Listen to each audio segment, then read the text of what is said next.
But the fruit of the Spirit is love, joy, peace, long-suffering, gentleness, goodness, faith, meekness, temperance. Against such there is no law. Galatians 5:22-23. Bearing fruit is one of those misunderstood phrases that has been passed on through the years as one of the traditions of the elders.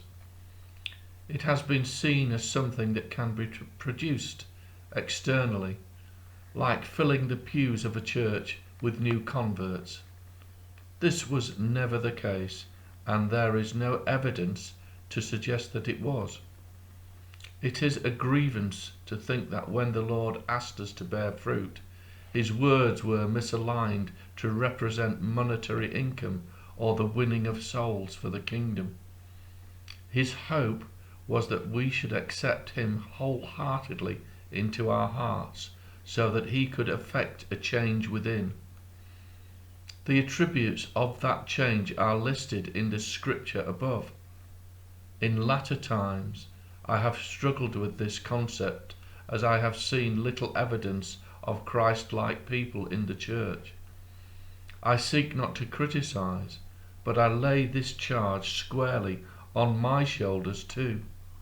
I have realized that in the past few years that for the fruits of the Spirit to be manifested in our hearts, there has to be an absolute determination within to refuse the way of the world, and an equal determination to go the way of Christ.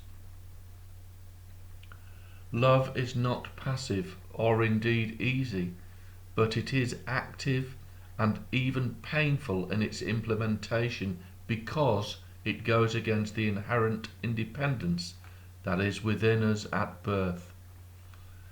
It takes a fraction of a second for us to speak a hurtful word, for that which is internal to become external. Paul the Apostle speaks of a constant battle which takes place in the mind. Unless we are willing to take up arms and fight this battle, we cannot hope to win. We can never change. The internal has to be modified so that the external becomes apparent. The Spirit of Christ is our only ally in this battle. The combination of being determined to close the door of our mind, shielding our heart against the world, and to hold open the door of our mind and heart to Him is the only sure battle tactic to succeed. We cannot go it alone. We cannot choose options from the list, even though we would like to. We don't like the sound of long-suffering, but without it we cannot know love, joy or peace. We cannot have gentleness, meekness or goodness without temperance. Temperance is the determination that I spoke of, to leave the harmful in favour of the helpful, the unprofitable for the profitable.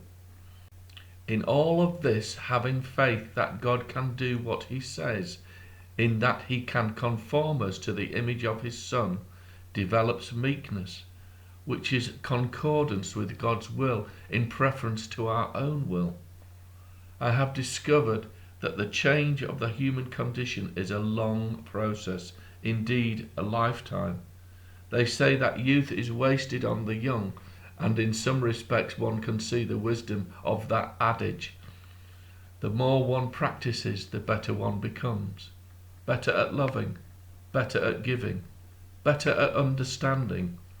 Another discovery that I have made is that with God, it is never too late to start.